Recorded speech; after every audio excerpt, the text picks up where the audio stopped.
Welcome back to TheProductioneerDude, everybody. Today, we're going to be playing a game called Cabin Fever. So, this is by Sad Studios. They're the same devs that made Crush Crush, which is one of my favorite games. So, I'm really excited to play this. Let's get into it.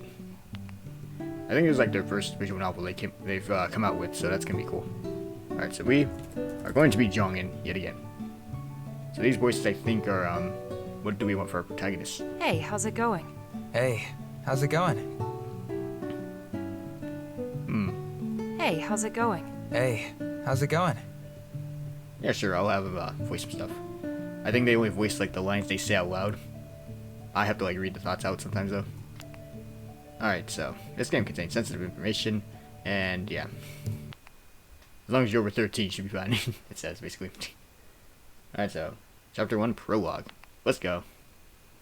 I don't remember much about the world before the sickness. I was just a kid when it started. Too young to fully grasp all the changes happening across the globe. Looking back, it was as though some cosmic clearance bin of trashy dystopian paperbacks was spilling plot points out onto reality. You had your unknown virus, your slow-to-act world leaders, your extremists, deniers on one end, doomsday preppers on the other, and overall just a heck of a lot of scandal and angst. What it boiled down to was this: stay away from each other. Yep, that's simple. Stay away. Because the sickness mutated so rapidly, spread so easily, and killed so many, that preventing transmission was the only way to stop it from wiping out the human race. A cure could be developed, they told us. Would be developed, they promised. Somehow. Someday. Life changed. Everything from school and work to medical appointments and family dinners became virtual. And as it turns out, hosting an online society requires a lot of computer programming. Like, a lot. Lucky for me, I'd always had a knack for stuff like that. It was easy to get trained and even easier to find work. When's the last time you heard a young person say that, huh? I did programming for medical services, government websites, automated manufacturing. There was no shortage of freelance contracts. Of course, places like movie theaters, shopping malls, and restaurants died out. Even farms and factories became rare. So much of the workforce lost. But to be honest, I personally thought all of it was a net gain for the planet. Fewer people meant less pollution. War and terrorism dropped to an all-time low. Most people learned to be at least somewhat self-sufficient. As for me, well, since my parents both died not long after my high school graduation, I was probably more self-sufficient than most. I was alone for a long time. Long enough to be used to it. At least I was healthy. I had my routine, with lots of work to keep me busy and the internet at my fingertips to keep me from getting bored. What more could I have wanted? Alright. Let's get into it. Alright, now Chapter 2, C. Alright, so that was just a whole prologue. I lived in an off-the-grid cabin that had been in my family for years. When I was young, we used to visit every summer, just to get away from it all. I'd probably call that ironic, but every time I say that word, someone tells me I'm using it wrong. Anyway, when the sickness started spreading, that cabin became a place to survive. It had everything a small family could need. Though, like I said, by this time, I was the sole member of my bubble. I was used to taking care of myself. On a good day, with the sun shining onto the solar panels, I could get 30 kilowatts. I think that is kilowatts. I don't know, the units for that. More than enough power for the appliances in the house, and keep the battery bank full. And since the cabin sat near the mountains, I'd often get a decent power level at night with the wind turbine catching the air coming off the ridge. But that night, it was raining hard. Like most evenings, I spent this one on my computer playing my favorite idle clicker game and browsing the web for news. The news was mostly doom and gloom, of course, but I liked finding the odd tech or space-related articles sprinkled in. I was thinking about how badly I wanted aliens to be real when an email alert danced in the corner of my screen. I opened it. Hit another forward from one of my gullible work colleagues about a possible cure for the death-dealing virus. This particular claim apparently stemmed from a breakthrough in the study of bovine bodily function. What a load of bullshit. Literally. Good one. You know, he's right though. It's a bunch of BS. I was pretty much the only company I had anymore, so yeah. I talked to myself. I said my inner monologues out loud, basically. I deleted the email, letting out a heavy sigh. There was a point in time when I found that sort of thing amusing. The ridiculous conspiracy theories and clickbait titles, but now I just found them sad. I glanced at the clock. Time for tea. I put the computer into sleep mode and headed into the kitchen. On my way there, I accidentally kicked the broomstick laying across the floor. Ow! Ow, ow, ow! Why is that even there? I never sweep. Oh, is that right there? Is that it right there, actually? Alright. In that moment, I judged myself hard. Oh well. The world had basically ended, so what was the point of cleaning up? It wasn't like I was expecting company. I kicked the broom aside and carried on. So that broom's boss, just kick him aside. You're not needed anymore. In the kitchen, I steeped a nice big cup of herbal tea. Then I tossed my used tea bag into the compost bin, noting as I did that the bin was nearly full. I'd have to take it out soon, empty it into the tumbler with the rest of my food scraps and plant waste. Then, probably in the spring, I'd add fresh compost to the garden, give my plants a healthy, nutrient boost. I loved my plants. I wanted them to be strong in case they ever needed to defend the cabin from zombies or traveling salespeople. Smirking to myself, I stood in the kitchen and sipped my tea. The only sound was the muffled rush of the rain outside, so peaceful. There you go. What was that? A fox prowling outside? A raccoon? There wasn't a person in my garden, was there?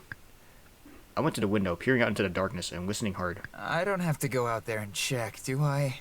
I mean, someone could be in trouble. But then again, someone could be trouble. Maybe just stand on the porch and yell for whoever it is to get off the lawn? Yeah, just be like the old man. Hey, you kids, get off my lawn! I weighed my options. Go outside and investigate the noise, or stay inside and lock all doors. Let's go outside. Sure to be fun. The scream ad really sounded human. I couldn't just ignore that. As much as I wanted to stay inside, warm and dry. I was raised by humanitarian hippies, and all I got was this pesky conscience. Kidding. Love you, Mom and Dad. Please don't haunt me. Nah, they will. I set down my tea, went to find my crank-powered flashlight, and shoved my feet into a pair of boots. Hopefully, and probably, I wouldn't find anything out there, but checking was the right thing to do. I pulled open the door and stepped out onto the porch.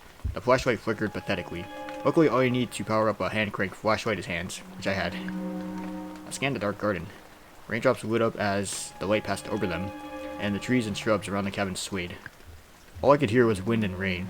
A chill ran down my back. Yo, anybody out here? No? Cool. Have a good night then. He's like, understandable, have a nice day. I turned to head back inside. A small voice stopped me in my tracks. Hello? I'm here. Would you mind, helping me out of this, please? The rain seemed to beat down harder as my pulse sped up. I turned my flashlight towards the voice, my hand visibly trembling. It sure is cold out. I'm definitely not shaking out of fear, because that would be super lame. I definitely didn't just say that out loud either.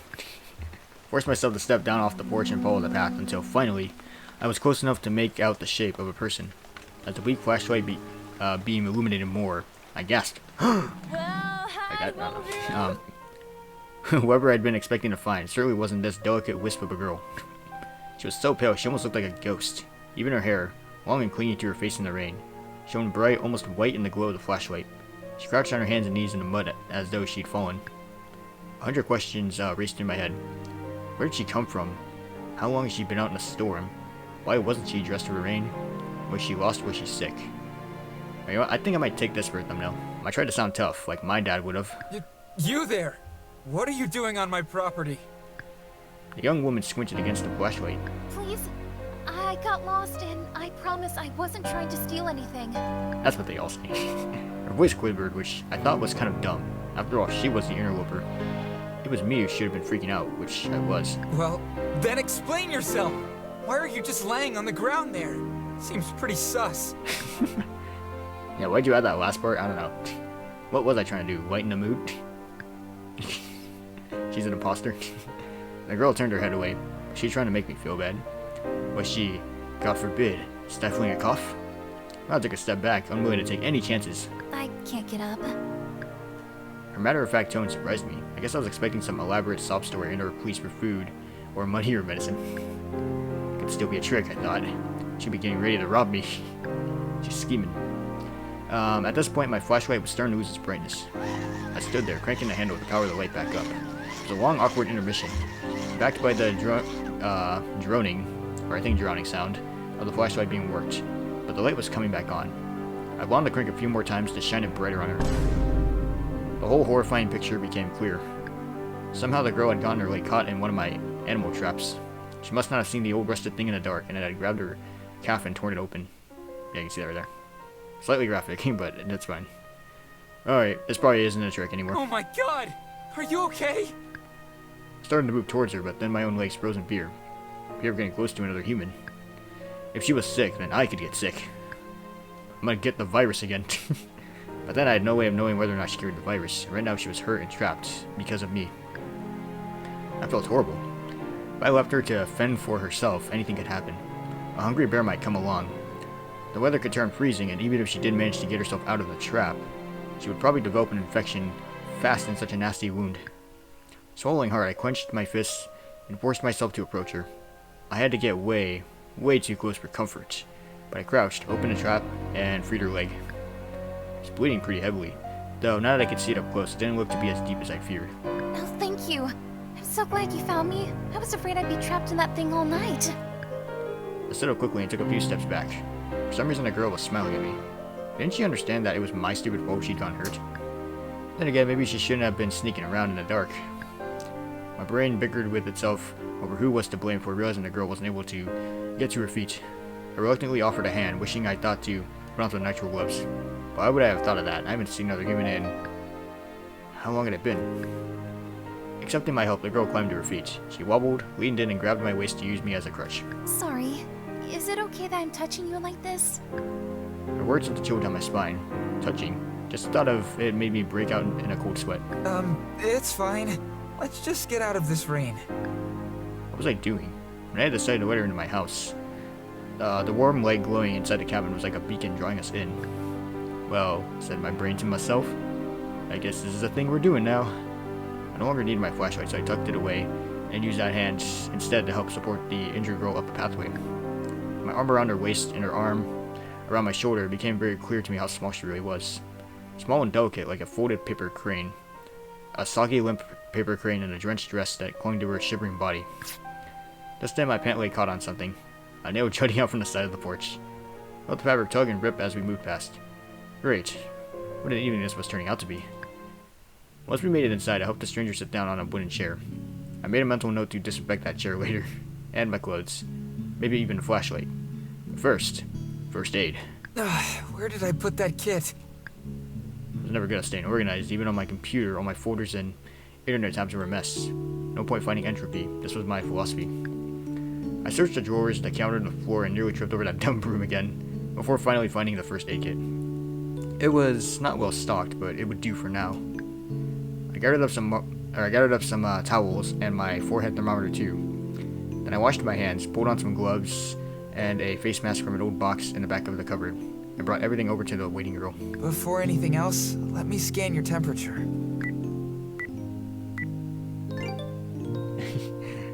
don't know if you heard that sound effect. I held the scanner up to her forehead, the temperature scanner. 2 seconds passed before we heard the good beep, which meant her temperature was normal. No fever. That's a relief. Do you have any other symptoms? Her eyes widened. She shook her head. Well, it was still better to be cautious. I barely breathed as I took her leg into my lap and started tending her wound. She didn't wince or complain at all. She was tougher than she looked. I was the opposite, I knew. I looked mean even when I wasn't trying. But on the inside, I was basically a fluffy yellow duckling with anxiety. If our situation were reversed and it was my leg all cut up like that, I'd probably been a weepy wreck spouting rare and extravagant curse words. You know what? Maybe this is a thumbnail. But she just sat there, quietly watching. Are you a doctor? She joking? Do you honestly think I look like a doctor? Crap. Way to draw attention to your look, idiot. I thought to myself. Not that I cared really, it was just that I hadn't combed my hair in a few days, or weeks. I'd been living in the same set of clothes for a while now. A ratty old t-shirt with a rocket ship on the front, and a pair of jeans that had long gone out of fashion. Hot, right? In another life, I might have felt self-conscious. Not about my teeth, though. Never about my teeth. Dentists were kind of a thing of the past, and since I wanted to keep my teeth, for chewing purposes and whatnot, I was committed to practicing good oral hygiene. And what? Well, I'm not not sure what a doctor looks like, but you seem to know what you're doing, and you're a very kind person. So I believe you if you told me you were a doctor. I looked away, awkwardly holding a clean bandage against a gash in her leg. The towels I'd used to clean the wound were now a pile of blood-soaked, mud-stained rags on the dirty floor. Was I a kind person? It's just basic first aid. Not a big deal. Here, hold this. Put pressure on it while I wrap it up. I wrapped the length of gauze around her narrow leg to hold the bandage in place. That should be okay overnight, but we should probably clean it again and rewrap it tomorrow. Her leg didn't leave my lap. Instead, she wiggled her toes and shot me a small smile. You're going to let me stay here? Huh? I looked up at her and instantly forgot how to speak because suddenly I was struck by how pretty she was. I mean, the rain had done a number on her, but still. She must have been around 20, give or take. Not much younger than me. She was thin, but everyone was thin these days. With her, it was like she'd been built this way, small and delicate and weightless. Her dress was simple and a little threadbare. The rain had soaked through, and I realized I could sort of see her undergarments. I quickly averted my eyes, my cheeks warming. I hope she hadn't noticed me looking, because I really hadn't meant to look. You said clean it again tomorrow, right? I did say that. The room seemed to spin a little, and my face went from feeling very hot to feeling very cold. Stay away from each other. That was the rule. What was I supposed to do? Maybe it's okay if she stays or she shouldn't be here? I mean, I don't know, she kind of punctured her leg, and I don't think she can walk on her own. Not only that, it's kind of raining, so I don't know. We'll see what happens. Look how pitiful she is, said my brain. My brain was right, and I didn't know what to expect. Or I didn't know what to do except to go along with it. Well, it's not like I'm going to just send you back out into the rain. Not by yourself, anyway. Is there anyone else in your bubble? Anyone I can call to come get you, or...? She looked down into her lap. No. Oh. Her response made me too nervous to ask any further questions. I just wasn't sure I could handle a tragic backstory at that particular moment. In any case, I knew that if my parents were still around, they'd never have sent this girl back out into the night. They'd have let her stay, at least until she got her bearings. I sighed, giving in. Okay, well, you can sleep on my couch tonight. We'll figure the rest out tomorrow. We should really stay at least 6 feet apart, though. Oh, thank you. Thank you so much. She nodded and gently removed her leg from my lap. I moved back, making more space between us, and sat to examine the rip in my pant leg. Meanwhile, my brain tried to fathom what was happening. I'd brought a stranger into my house. I didn't know who she was or where she'd come from. It seemed like a bad idea and also a tad surreal. Damn, I liked these pants. Oh no, did you get hurt too? No, it's just a rip. Oh, Just a scratch. that's not so bad. In my pants. I got up and made even more space between us. She stood up too, testing her weight on the injured leg. Wow, it already feels so much better. You must have a magical healing touch. I'm starting to think that she might be one of those weird optimistic people. Also, it was hard to think straight with her standing up in that very revealing dress. You need to take that dress off. That came out wrong. Yeah, what the hell? What I mean is, it's wet and cold, and I'm sure you'd feel better if you changed into something dry and warm. I just imagine that, like, you walk into somebody's house, the first thing you say is, hey, you should take your clothes off real quick. Like, no context, they just say that out of nowhere. That's just how I imagine it. I'm sure I have some extra clothes you can wear. Really? Hot in the face, I ran out to procure a basket of old clothes from my storage closet. I hadn't worn them since my teenage years. They were too small for me now, but might be a good fit for her. Here, take whatever you want. They're all clean. I dropped the basket on the table and walked backwards away from it. That's so nice of you. I'll get changed now. Next thing you're gonna do is poke it with a pole. Like a 6-foot pole or whatever the phrase is. I watched her take the basket and hobble out of the room to change where I couldn't see. When she came back, I was surprised to see that she had chosen a button-down that was part of my old school uniform, from back before everything went online.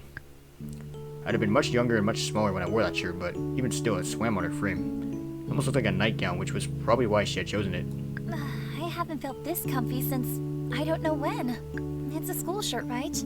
I always liked the look of school uniforms, but I never got to wear one. All my classes were online. For some reason, that made me a little sad. I myself had so few memories of the world before the sickness. It's hard to imagine not having any at all. How old are you? 21. My birthday was actually last week. Oh, well, happy belated birthday. Do you have a name? Oh, of course I do. It's Mallory. Nice to meet you, Mallory. Well, not nice, exactly. Weird to meet you, I guess. I'm not used to people. Yeah, we won't be anytime soon. Yeah, I get it. I didn't mean to trespass onto your property. I really did get lost. And then the rain started, and I could hear these dogs or something howling. I was scared, and I ran towards the first light I saw. I nodded as to say I understood. It was true that there were things like wolves and coyotes in the area. That's why I had set up an extra secure fence for my chickens. But what were you doing out there in the first place? I would rather not talk about that. I stared at her, totally perplexed. Why the secrecy? Should I press for more? Let's let it go for now. She had a rough night. Yeah, I decided not to push it. It was all too much, and I really needed sleep. My toe was hurting where I'd stubbed it on the broom. Don't worry about it. You're here now, so just take the opportunity to get some rest. I skirted around her to grab some blankets. I maintained a wide berth as I dropped them on the couch. I offered her a glass of water, pointed out the bathroom, asked if she needed anything, all from afar. This is perfect. Thank you so much for everything.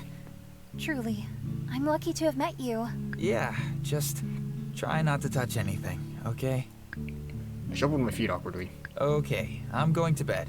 Bye. I hope you have sweet dreams. I'll see you in the morning. As I made my way up the stairs to my bedroom, I glanced back. Mallory was already curled up on the couch, looking quite cozy. I couldn't remember the last time I had anyone in my home, even briefly. I'd been so careful for such a long time. I didn't know where she'd been, or if she'd been as careful as I was. But when my gaze fell on her bandaged leg, a prickle of guilt surged up. Good night. I finished climbing the stairs and flopped down onto my bed. I was so exhausted, emotionally puzzled, and mentally drained. It didn't take long for me to fall deeply asleep. There you go. Chapter 3, Germination. Let's go. I'll try to include, I think 2 chapters in every part, at least. Make for a good duration of a video. So, I woke as usual to the happy sound of a rooster crowing in the garden. The sky was clear and the early morning sun was bright and cheery. You'd think a morning like that would have put me in a great mood, but nope. All night my dreams have revolved around strange bugs infesting the cabin, hordes of them squirming inside through every crack. It must have been tense all night, because my neck had a painful kink in it. I had definitely woken up on that proverbial wrong side of the bed. I suppose I'd forgotten about my house guest, or at least I hadn't remembered to think about her yet. I was busy making a list in my head of the work I needed to get done today. That's when the smoke alarm started shrieking. I bolted upright in bed. There was someone in my house. I'd let her in. She's starting to burn the house down. Yeah, and I could definitely smell something burning. I rushed to put on some real daytime clothes and burrowed downstairs. Mallory stood in the kitchen looking mortified. A little smoke hung in the air, but I didn't see any flames. Whew. Grabbing a chair, I jumped up to silence the smoke alarm. Thank you. I'm really so sorry. I tried wafting a dish towel at it, but the alarm just wouldn't stop. I didn't wake you, did I? Oh. I wasn't really listening to her. I was too busy creating space between us and also looking for the source of the smoke. There it was. A pan with a charred black mass sitting in it. I didn't know what she'd burned, but she'd really burned it. What is that? Oh, I thought I'd make you breakfast as a thank you. My mom used to have the best recipe for potato pancakes that would always fuel me for the day. But these, well, I'm not totally sure what happened. I never used a stove like yours before, so this batch got a little overdone. Maybe I can scrape off the burnt part. You know what? Forget I said that. It's all burnt part. I'll just clean up my mess and then I'll make you a new batch. And I will definitely be more careful this time. Hang on. Did you say potato pancakes? Potato? They're the best. It's too bad Do you this put first potatoes batch now? didn't turn out because I spent all morning digging up the potatoes, washing them, peeling them. They were so tiny it took extra long. And I was worried you'd wake up before I could finish. Luckily, I've got some other treats on the go as well, so you're not going to starve. Just let me turn on the toaster real quick. She turned, reaching for the toaster handle, but the microwave was running and the kettle was boiling and... Wait. Bro, how many electronics did you turn on, man? Wait, stop! Nope. Too late. She overloaded the solar panel's inverter, and just like that, the kettle, microwave, toaster, and kitchen lights all shut off. Why did you do that? You're stupid! Okay, I'm just kidding. She's not really. Mallory, having plated the overdone pancakes for some reason, dropped the plate and alarm. It smashed, flinging shards of itself across the floor. The blackened pancakes bounced like rocks. Sad potato rocks. I'm sorry. I just wanted to make you some breakfast. I didn't mean to cause so much trouble. I'll clean this up. I sighed in frustration. All I had wanted was to make coffee and sit down at my computer, just like every other morning. I couldn't do that now because I had to get the power sorted into checked to make sure she hadn't completely destroyed my precious garden. Are you angry with me? How was I supposed to answer that? Let's see. Say yes, this is outrageous and unfair, or it's not that big of a deal. I'm gonna say, I actually kinda wanna see what he says. So, yeah. Well, say yes. This is outrageous and unfair! You're stupid! I just imagine that's what he'll say. Alright, my cheeks burned with insult. I pointed aggressively at the mess on the floor. My potatoes! Oh my. If only I had known how strongly you felt about root vegetables, I wouldn't have. Didn't I tell you not to touch anything? I gosh, she's still optimistic, you know. This is my home! You're not even supposed to be here! I know. I'm sorry. I'll make it up to you, I promise. I'll make sure everything is clean and perfect before I go. I let out another heavy sigh. I felt a bit bad for snapping at her, but I just couldn't deal with it now. I turned away and went to haul on my work gloves and my boots. I'll be out in the yard for a while.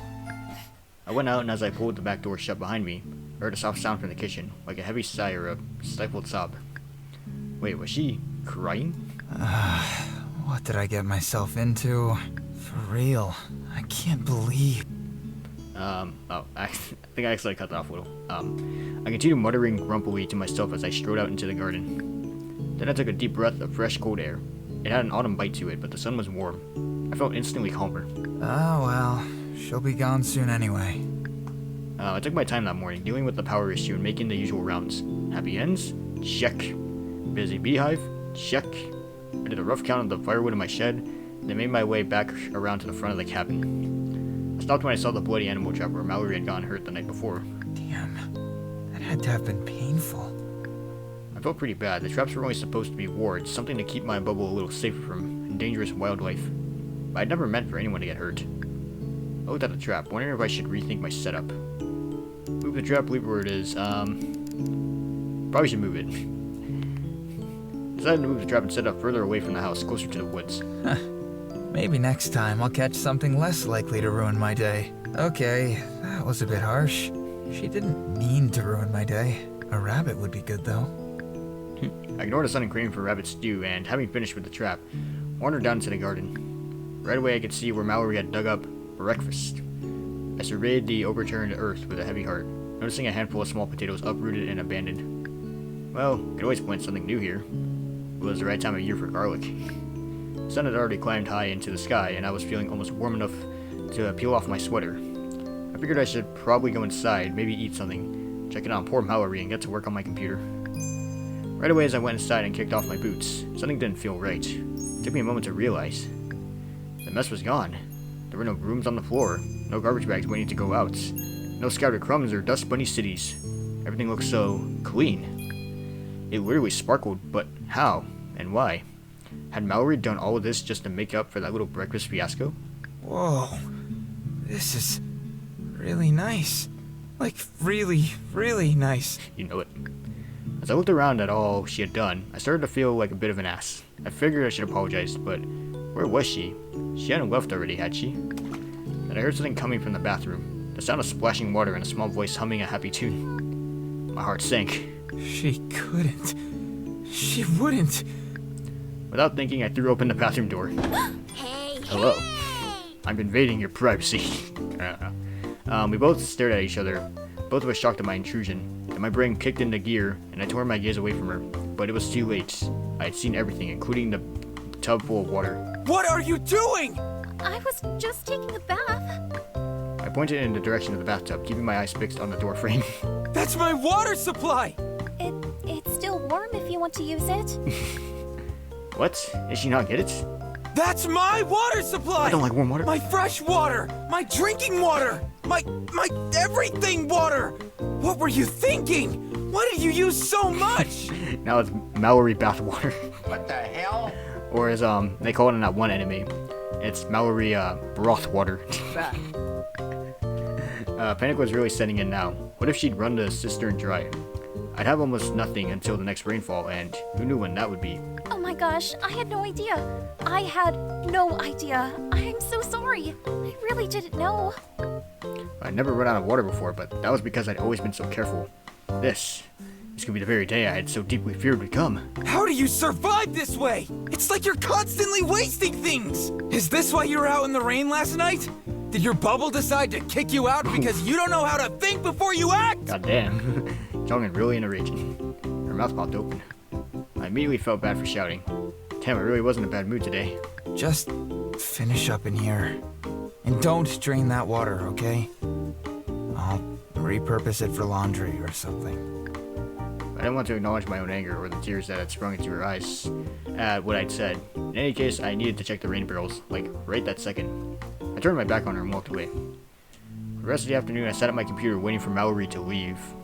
I just couldn't stop thinking about her. And by that, I mean I couldn't stop thinking about how naive, careless, and wasteful she was. Nothing to do with her shimmery eyes or how sweet she seemed to be, even when everything else was horrible. Nope. The good news was I checked the rain barrels and the situation wasn't as dire as I feared. As long as it rained again sometime in the next few weeks, we'd be okay. Still, I sat at my computer for a long time, entirely unable to focus on my work. When Mallory finally reappeared, she was holding the cardboard box of my old clothes. For some reason, she was still only wearing a bath towel. That made me feel all sorts of uncomfortable feelings, and I tried extra hard to keep my eyes on my computer screen. Pretended to type. I noticed the box had more clothing in it than before. I even saw some of my favorites speaking out. Ask her what she's up to, or haven't you had enough confrontation for one day? What are you up to? I cleared my throat loudly, and Mallory looked at me. What are you doing with those clothes? Oh, I was just going to go through them and sort out what's good to wear. I hope that's okay. Huh. That didn't sound too worrisome. Maybe she was finally getting ready to go. Right. You're welcome to take anything that doesn't fit me anymore. I'm sure you could use some warmer things to wear out there on your travels. I turned quickly back to my computer, hoping I hadn't hurt her feelings with my not-so-subtle reminder that I didn't want her here. Why do you care about her feelings? Asked my brain. I already told her she's not welcome. She'll be gone soon either way. I hyper-focused on my screen, and in another couple of hours I still had done nothing. Suddenly it was dark out and I was starving. And Mallory still hadn't left. In fact, she was in the kitchen, and there were nice, savory smells wafting my way. I logged off and shut down my computer, quickly, but casually, making my way over to her. I found her tending to 3 separate pots on the stove, all of them simmering and steaming pleasantly. How dare she? Nothing was burning this time either, which made me feel annoying feelings like impressed and kind of excited to eat that. Mallory noticed me standing there and smiled way too brightly. Oh, good, you're finished working. That's perfect because supper is ready. She started dishing out the oddly fancy-looking meal onto 2 large plates. What is all this? It's all made from freeze-dried proteins and grains I found in the pantry, and some spices, which, by the way, make all the difference when it comes to flavoring a dish. Oh, and I only used things that were already open, so I hope I didn't overstep again. I can tell you work really hard, and I know I made a mess of things, and I just really wanted to make it up to you. I'm determined to have a net positive impact here. She thought I'd been nice. I'm suddenly very concerned about how low the bar was for her.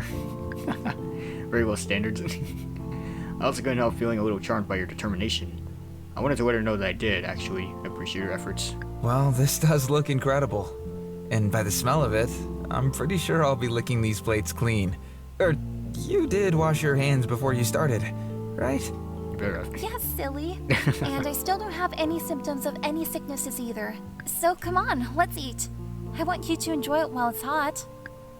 There was something so endearing in the simplicity of her delight. I smiled as I took my plate and sat down at the far end of the table, away from her. We ate in silence. The food really was delicious. I wouldn't have guessed she had it in her, not based on that morning. Wonder if I should try to get some answers out of her now, I thought, and cleared my throat. How's your leg feeling? It's not too bad. I should probably take a look at it after supper. Clean it up and put a fresh bandage on it. And then, I suppose we should talk about getting you home? Right. Home. I mean, I don't know if you have a family or a group or whatever, or if you're on your own like me, but you don't exactly look like you, live in the forest. So where are you headed? She lifted one shoulder, visibly uncertain. Surely there must be someone, somewhere. I'll figure something out. Hang on, no. I want to make sure you're going to be okay. I thought you just wanted me to leave. Ideally, I'd like to know at least something about your situation. Maybe I could help you. She looked away. That's sweet of you, but I'm sorry. I'm just not ready to talk about it. Okay. We fell quiet once more, just the awkward scrape of forks on plates to fill the silence. I considered her as she sat across from me. So beautiful, it was as if she were a digital painting. Can I just ask one more question? Why are you still wearing that towel? She looked at me blankly. The last few morsels of food balanced on her fork fell back onto her plate. She glanced down at herself, then up again, hands clasping against the sides of her face. What? You mean I've been wearing this the whole time? Oh, I can't believe it. How do I forget these things? Oh, I'm so embarrassed. Oh my gosh. Would she think that was her dress? I couldn't help laughing. I felt like I was finally catching on. She was a bit of a space case, that was all. And her mannerisms made it sort of adorable. I'll be back to clean up as soon as I'm decent. Her efforts to flee quickly were hampered by her leg. She ended up limping away in search of her clothes, mumbling exasperatedly under her breath. That's when it hit me. I hadn't even considered how much pain she must have been in, as she cooked and cleaned, and tried so hard to pay me back. Pay me back for what, though? I'd only wanted to help, and I hadn't even done a great job of it. Now I was trying to send her away, knowing full well she had nowhere to go. No, I couldn't do that, and now I felt like I had to make things up to her. I tidied up quickly from supper and returned to my computer, where I booted up my 3D printer. I didn't use the thing often, but it was there for emergencies, and this seemed urgent enough. I managed to find a design that was close to what I'd imagined, and I set everything up and stood back to watch the printer do its thing.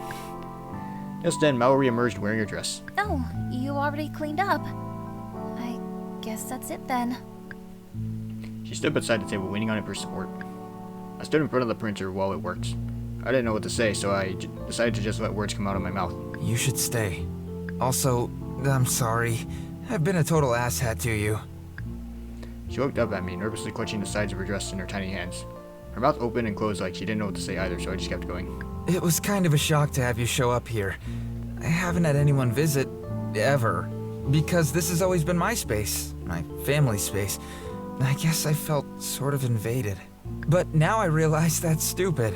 Basically, what I'm trying to say is, I wouldn't feel right making you leave when you're clearly in a bad spot. I have the means to help you, and there's no reason why I shouldn't. If you want to leave, that's fine, but there's no rush. Cool? She smiled softly, her eyes seeming to glitter. Cool. Behind me, the 3D printer finished its work. I turned around to take this sheet of gauze with the cute potato pattern I printed, hoping it would amuse her and lighten the mood. Can I redress your leg now? The pattern on the gauze made her giggle, and she nodded and she sat down, propping her leg up. I prepared once again for the uncomfortable closeness that was necessary for this task. I scrubbed my hands, put on a mask and a pair of gloves, and went to sit by her with the first aid kit. We chatted idly as I cleaned and packed her wound. Afterwards, I got her set up on the couch and bid her goodnight. I wasn't exactly tired, but I figured it was better to leave things off on a pleasant note before things got awkward again. I climbed up the stairs to my loft and lay in bed, staring at the ceiling above me. I thought about how angry I'd been with their actions that morning. I thought about how scared and uncomfortable I'd felt throughout the day. How was it that now, a matter of hours later, I could feel such a gentle fondness for the very same person who'd made me so upset? Moody hermit, I accused myself. Yeah, you're probably right, I thought in reply. And with that, I closed my eyes and waited for sleep. Sleeping. Yeah, so, next time we do this will be Chapter 4, Growth. Yeah, I hope you guys enjoyed Cabin Fever. This is, like, a really cool visual novel by Sapinnet Studios. I also kind of like how, Mallory's sprite is, like, kind of animated in a way. I like the idea of that.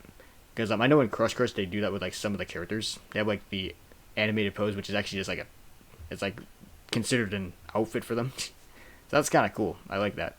So, yeah, I hope you guys enjoyed that. In the top right corner of your screen, there's going to be a link annotation to the next part when it becomes available. So, yeah.